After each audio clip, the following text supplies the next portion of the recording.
Thank you. We're going to turn it over to, unless you want, Frank, do you want to say anything about this topic? No, not right here. Okay. We're going to turn it over for audience questions, and if you guys still have questions, I'm endless fonts of questions, but I hope there's some, yes. No. I'm hoping, that I think the foreclosure movements are taking off, and but I'm wondering about the students, and they have this enormous debt. It's supposed to be $1 trillion. It's supposed to be a big bubble that's next going to blow up. So do you know anything about that? So there is an Occupy student debt campaign that is actually working to use student debt as leverage to actually implement change. So what that looks like is when 1 million people sign on to the student debt campaign, all of the people on the campaign decide to stop paying student loans at the same time. And the demand would be free public education.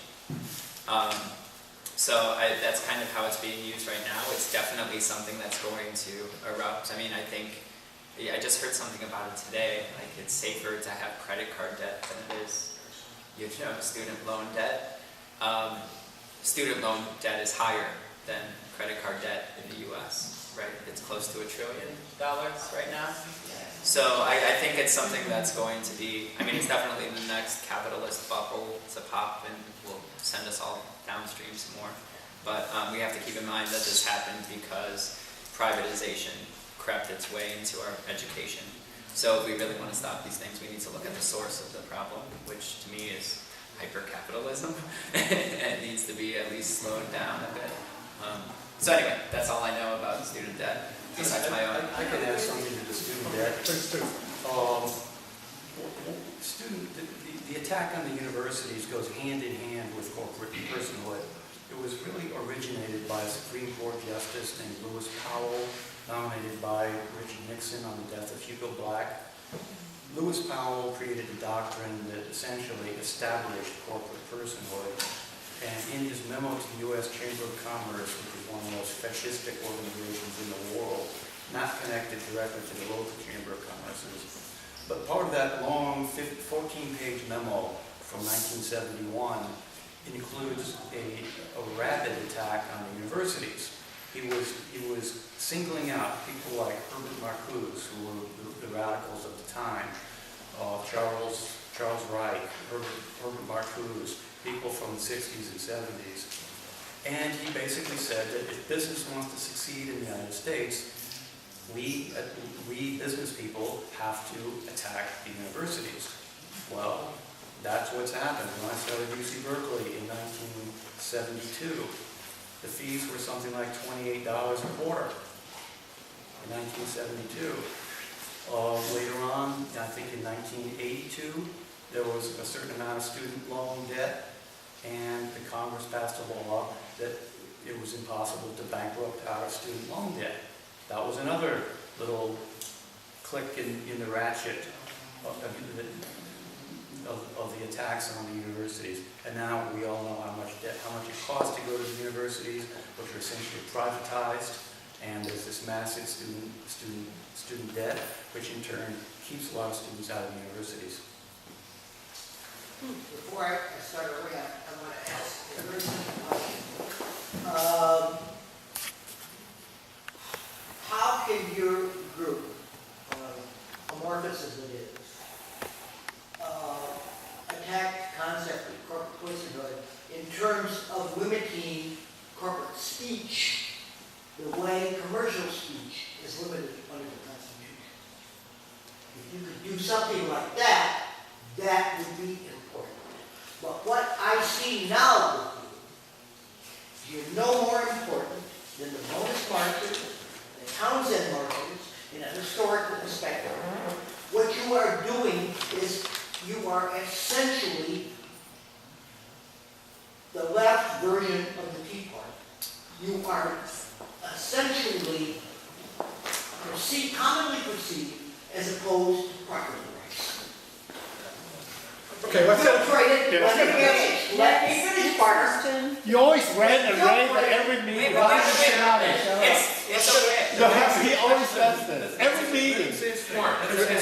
He's the reason we should stop serving wine at the New Valley Democratic Club. Because if you can't handle it and shut It's okay. It's okay. Go ahead, sir. Sorry.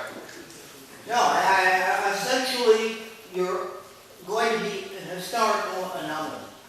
Hopefully. We already are. Anomaly. Because you are destroying the essential center of this, you're helping to destroy the center of the political discourse just as badly as the Tea Party is. Okay, So- let's have them respond to what you just said. So I would really like the opportunity. Answer my first question. How are you going to change corporate personhood? I can talk to that since I'm the local affiliate of the Move to Amend organization. It's really quite simple. We're calling several of the states have already, including California. I think before you got here, I mentioned I was in Sacramento yesterday, lobbying about a resolution, AJR 22, which was passed, by the way, by the Judicial Committee, recommending that the California legislature support the 28th Amendment to the Constitution. Hawaii has passed such a resolution. Vermont has passed such a resolution. The city of San Francisco passed a resolution. I'm sorry, I'm going to interrupt you. We had that discussion last month. Okay, We're here. Okay, We're there. Let me respond to you. Can I respond to He's with you guys. He's talking about the 28th Amendment, which we, as a... Well, in a nutshell, basically the way we stop corporate personhood is by amending the Constitution. Actually, so I would like to respond to his other comments, if I could. So, excuse me, what's your name? What's your name? Bob? So, okay, so, Rapunzel. So here's my issue. When we talk about Occupy as the left version of the Tea Party, and when we mention things like Occupy destroying the political center, I think what we need to realize is who actually destroyed the center. The center has been destroyed by the 1%. The people who think that having all of the wealth and resources in this country is an effective way to exist. While people are starving in the street, maybe it's not affecting you the way it's affecting people like me or other people who are participating in the Occupy movement. But I think it's really important to understand that the extremists in this case are the 1%, not the Occupy movement. We're the moderates saying, hey, whoa, reel this back in, this is not sustainable, capitalism is going to end in the demise of the planet and all of us, and to act like we don't support the center point in this political debate is a little out of touch, and that's all I'll say. Anyone else want to comment? Oh, yeah, I'd like to. Yes? Whether you realize it or not, you're being affected by the multinationals, the corporations, and the 0.01%. If you don't know that, you need to go out and read so that you can become informed, because that's a fact. If you take what Governor Kasich has done in Ohio, there's 5 Republican governors that are like test bed case.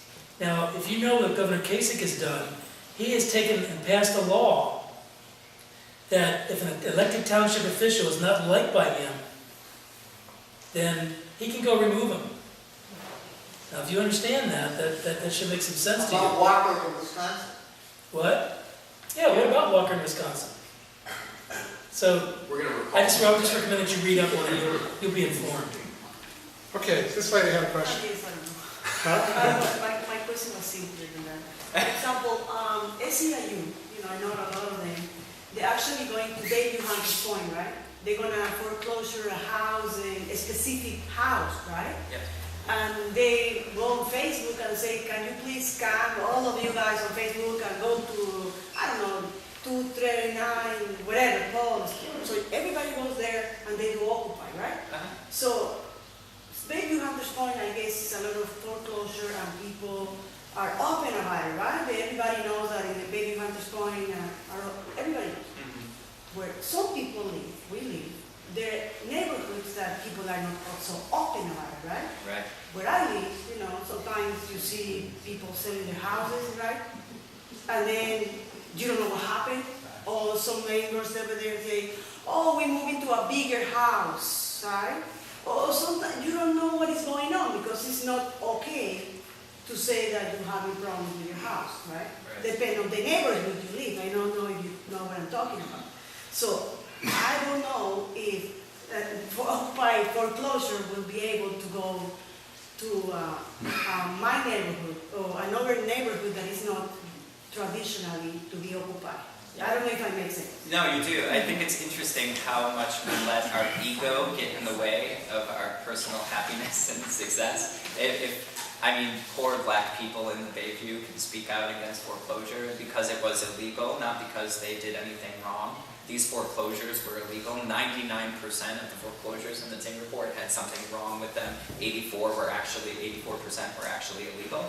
So if people were able to say, you know, I'm not perfect, I'm human, and this is my situation, and I want to fight against this, and not just for me, it's not a personal thing, it's actually for the betterment of my community, it's better for the state, the country, to battle these things and limit the amount of power that banks and corporations have over our lives.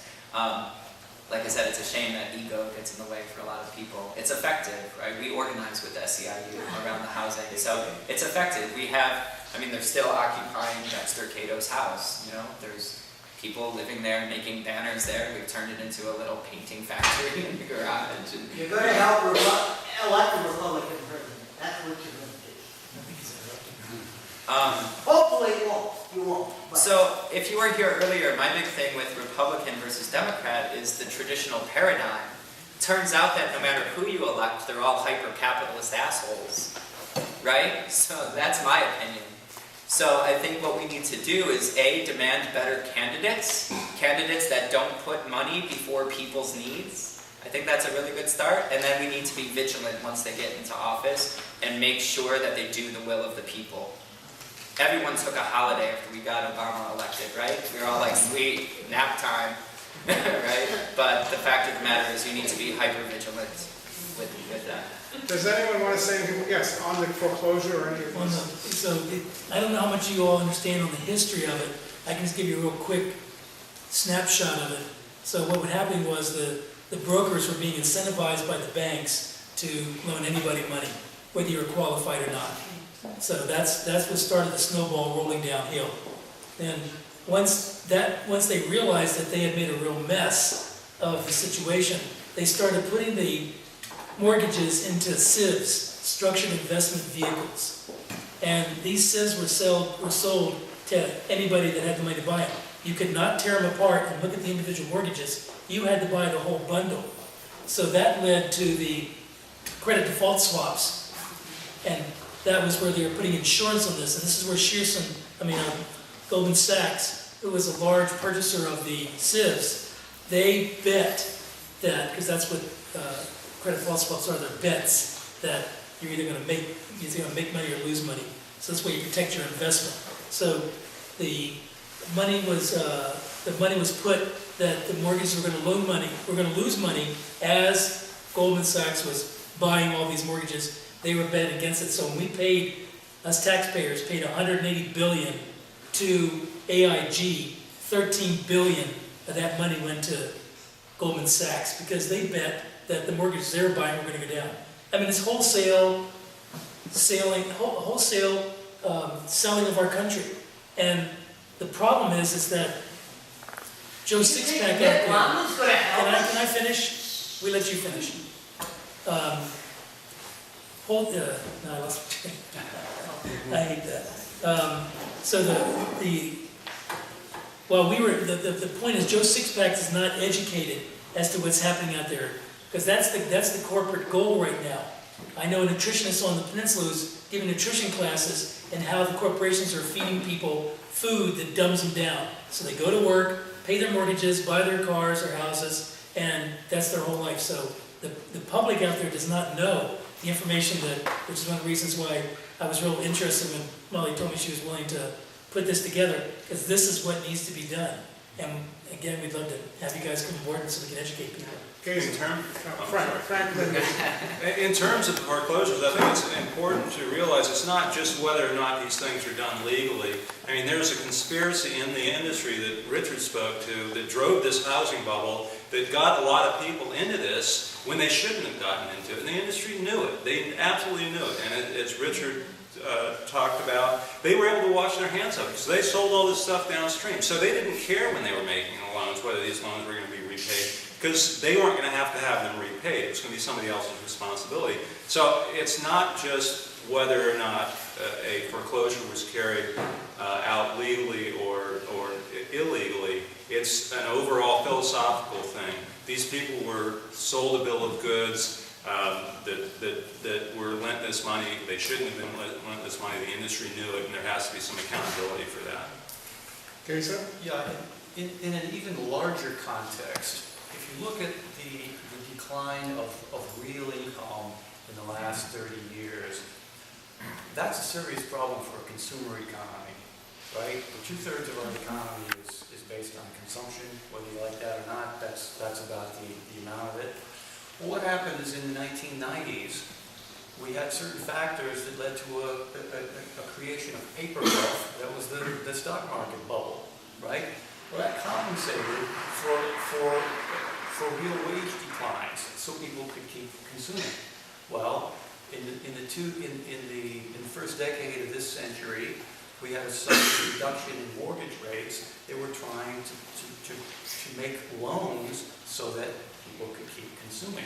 Otherwise, the economy stops. If people don't have jobs, they can't shop at Walmart and buy cars and all the rest of it. They have to have credit. And what we're seeing now is the very end of that cycle. That this whole credit bubble was in fact created so that people could keep on consuming their HELOCs and low interest car loans and all the rest of it, credit cards. Otherwise, the consumer economy stops. I think that's the widest context. So one thing, I just wanted to add on to the housing thing really quick. Something else that we're fighting here in San Francisco, it's not just the foreclosures, but it's also people who are being evicted because of the foreclosures. So we're doing a lot of eviction defenses as well. What's been happening in the city a lot is people will be foreclosed on, say they own a 6-unit apartment building, they're foreclosed on. They don't tell the tenants, but they keep charging the tenants, so they're getting paid. And they sort of disappear off the map, and then suddenly they have 2 days notice and they're out of there.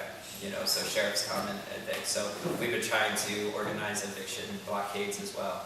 So if you guys want to participate in the Oakland housing group, talk to me after this and we can help, of course. Frank? Richard, sorry. So you also understand this, that if you can read an article by Robert Reich about Bye Bye American Pie, some people feel strongly about Reich and don't like him or whatever, but the facts are the facts. 6 million people have been put out of work because of productivity increases caused by computers, software, and the internet. So from that standpoint, the too many rolling around in my head. So a lot of these people are not, the 20-some million people that are out of work are not going back to work. And you have this, they have this whole, there's a whole group of people that are, saying that women should be staying at home and being housewives so that they can stay out of the workforce, so that the men can go to, the amount of contradictions going out there and just outright abuse of the system. This productivity caused by the internet and the computers and the software is going straight to the business owners. It's not being shared by you and I. That's off the table. So those 6 million people that were laid off because of productivity increases may never go back to work. We have one hell of a ball of wax rolling down here that's a real problem.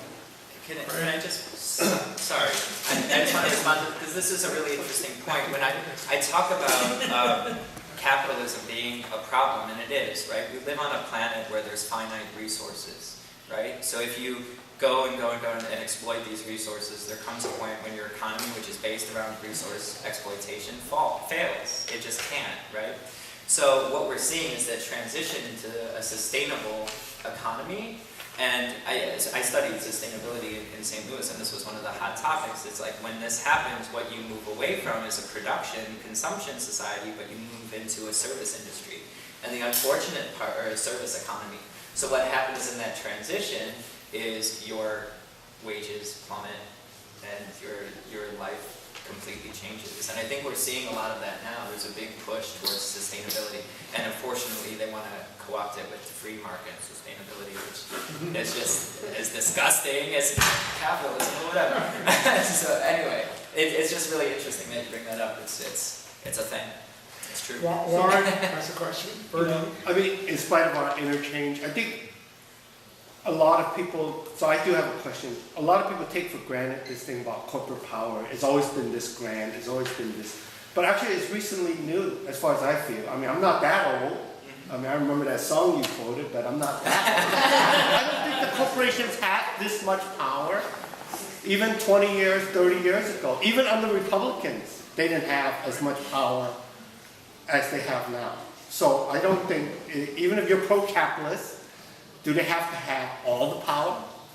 Do they have to have all the, so I just wanted to, the question is, when did this personhood thing actually happen? 1800s. Okay, so it's not since the founding of the country, it's not 17, it wasn't written in the Constitution. It actually goes back to a lot of people cite Southern Pacific versus Santa Clara County in 1886 Okay. for the very beginning of it. It's not completely true, but that was a relatively narrow ruling. But I'm not supposed to go on about the corporate. So just, yeah, I just want, because this stuff about the power, I think it's important for us to, it's not, it wasn't written in the Constitution, it was not, it's not as old as this country. I mean, they've run away with it since Lewis Powell on the Supreme Court, basically. And that was a delta right there. And I think the thing is, it's not, like, the 1886 is corporate personhood for contracts, right? And that's important, right? So when you have to go to court, you can say, hey, this is actually an entity that I'm suing, right? It's important in those situations. I think what we're talking about now, like with Citizens United, is civil rights for corporations. It's not just personhood, it's actually like civil rights, and money is speech. That's the real big issue, right? Voting rights for corporations. I think we should. He asked the question. Let's say the Craig's thing here, what he said about suing corporations. If you're following the laws that are being passed, I believe it's passed. You can check on this to make sure, because I really like to make sure I'm talking factually. But you can't sue a corporation anymore. You can go to arbitration paid for by the corporation. And as one of the progressive talk show hosts said, think about that. AT&T has these also retired judges that are doing the arbitration, and they got 3,000 cases. They're working for AT&T. So what's the logic? Are you going to win for the one time that you're in front of AT&T with a retired judge as the arbitrator paid for by AT&T? This is a mess. Right, and then I just want to make up, that's because of mandatory arbitration clauses and all the obscure contract language that everyone signs to get a cell phone or whatever. So let's go to this lady here. So I'm Kristen Advertising. I do live part-time in Washington, D.C. in the Village, and part-time here. So, and I'm interested, because I work in public health and I'm a good government type. I actually believe governments can do some really good things and they can do some terrible things. But, so my question is, and I work at the national, the state, and the local level. So, what if you were kings of the world, since there are all men up there? the lady, there was a lady. That's what I said at the beginning. Sorry, I had to get that one. You don't sound like a capitalist now. So my question is, if you had 3 demands to make, 3 things you would like someone who is at the local level, at the state level, at the federal level to do, that says, okay, I believe in what you're doing. What would you want to have changed? What would be those things that you would ask for? Sorry, I feel like I'm monopolizing the conversation, so if I am, stop me. But I think our demands in Occupy SF are pretty clear right now. A moratorium on foreclosures and evictions for profit. That's a pretty good one. Free public education, right? From kindergarten through college, free education. And healthcare is a huge thing too. Real, tangible healthcare. I'm a molecular biologist who works 40 hours a week and is uninsured. That's a problem. So, after going to graduate school and everything. I see it really as a philosophical debate at its core. We're looking at, what wealth what value we assign wealth in our society, and because wealth is so pervasive, we have a lot of moving parts here, and we have a lot of discussions and a lot of things to examine to figure out what we're going to do. And as I said, I'm interested in environmental issues, and a lot of those aren't clear on what to do, but there are some things that are very clear.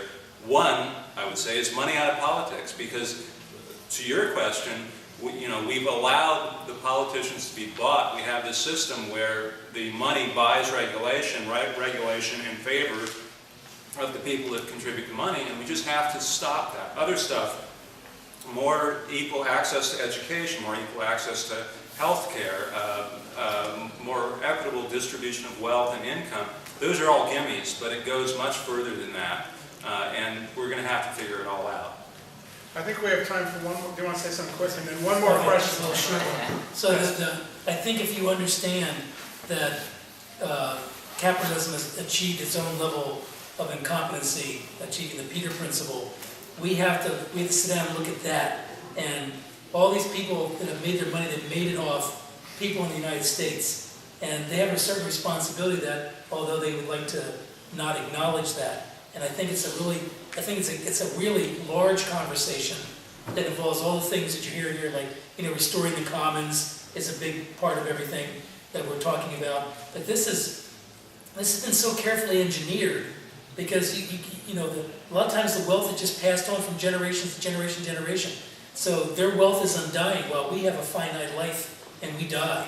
And so they count on that. And this policy of taking everything, because the end of my last part of this, every empire that's ever gone down, at the end of it, and we're considered an empire in decline, like the Roman Empire. From the Roman Empire forward, the rich come in and gut the empire and take everything for themselves. So if you understand that, and you understand this is America in decline, we're not the power we used to be. China's going to be number one. Okay. One quick comment on a somewhat individual level. I would like individuals here and elsewhere to move to action and not sit thinking about it anymore. It's not enough to read Paul Krugman. It's great to read Paul Krugman, but it's not enough. We can have the anger for 10 revolutions within us, but those revolutions aren't going to happen until we're out in the street. We need bodies in foreclosed homes. We need bodies in the street for Trayvon Martin. That's what we need. That's what's going to change the system. It's not sitting at home on a computer becoming more and more angry about it. I think unless there's a burning question, one last burning question. Yes, and that would be it. I like what you said. I just want to remind Craig that, and maybe he said it and I didn't hear, that if tenants are in a home that's being foreclosed, they have the right to stay. There's a San Francisco law that protects tenants. So There should be. there is. It's not always implemented. We have a lot of cases. Sorry to do that. Yeah, it's We'll have unfortunate. to change that. Yeah. Anyhow, I think, the thing about education is extremely important. We all know that. Facts are fine. They're very important. But what Lisa said is that our challenge as progressives is to really find ways to engage as many people as possible. That's why this foreclosure thing, with all of its tragedy, has another side. And that people, by the millions, can actually be brought into this or in agreement with it if we begin to really win on a larger scale than we're winning now. So it's action and engagement that changes people's hearts, I think. And then they're even more ready, I believe, to listen to facts and, have a big educational process. But it's both. It's education, but the bigger part, I believe, is engaging, the old word was the masses of people, in this movement and getting it to grow, finding creative, knocking on doors. Whoever said we should get out from behind the computers is right. We need to do things like engage our neighborhoods. If somebody's being foreclosed, you can get a lot of people involved in that. And that is a terrific thing to do. Thank you. So, can I just respond to that? So, you basically just detailed our campaign. Basically, what we do on the weekends is we go door knocking and and actually find people. We get the list of foreclosures and convictions and talk to people and ask them if they actually want to fight their illegal thing, and bring them in. And in the Bayview, the Dexter Cato's house is amazing. The community that's stopping by, and he always cooked in the neighborhood when he was living in the house, so there's barbecue there, and they come by, oh, Dexter's back, So it's not only, motivating people to organize around foreclosure, but it's actually community building, sustainable community building, and I think that's the most important thing, like you said. Thank you. Real quick, Geza, Oh, I know. then Richard, and then we'll. One thing I'd like to point out that to me makes Occupy different from the other progressive movements that I was involved in is that it's a lot of fun. It's a kind of exuberance out there. When we did the port shutdown, the two port shutdowns in Oakland, there were young people, there was a sound truck, and the young people were out there dancing and climbing up on the bridges, and it just had such a wonderful vibe to it that a lot of, I get Peace Coalition emails, and there's something kind of down about it. There's a kind of leftist paranoia about the world is about to end, and it's all down, down, down. Whereas in Occupy, it's got a street fair vibe to it. In some cases, it's got a party, street fair vibe, and it's hopeful. It's a source of hope, and I see it as different from in that respect from the other progressive movements. Richard, and you'll be the last speaker. Except, by the way, I hope you guys can hang around a little bit, Craig mentioned, because some of these people might want to talk one-on-one with these experts. There's no experts on Occupy. Richard, that's what I call it, because most people don't understand that. And we don't represent Occupy. Okay. Yes. Not one person. We're just individuals. I didn't say leaders, I said We're experts. just people in Occupy. In fact, we shouldn't be sitting behind this table, we should all be sitting in a big So circle. that's what I'm encouraging. We want to talk to these guys. And please, after. Richard? Well, everybody says we're leaderless. In my personal opinion, we're leaderful. And that's what all of us have to be, to recognize who we are, that we can stand up and be counted and not be mowed down just because some people have an agenda and they have a lot of cash backing them. And also you mentioned education. The againstcuts.org website that I mentioned was put together by teachers. And Occupy Education to get money back into the school systems.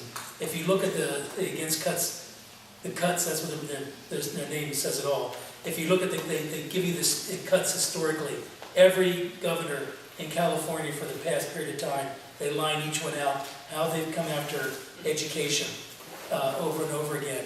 And that's the way that we're going to continue being in a leaderful position in the world. And do we really want to give that up? And, because the United States is entrepreneurial. This is how we became the country that we are.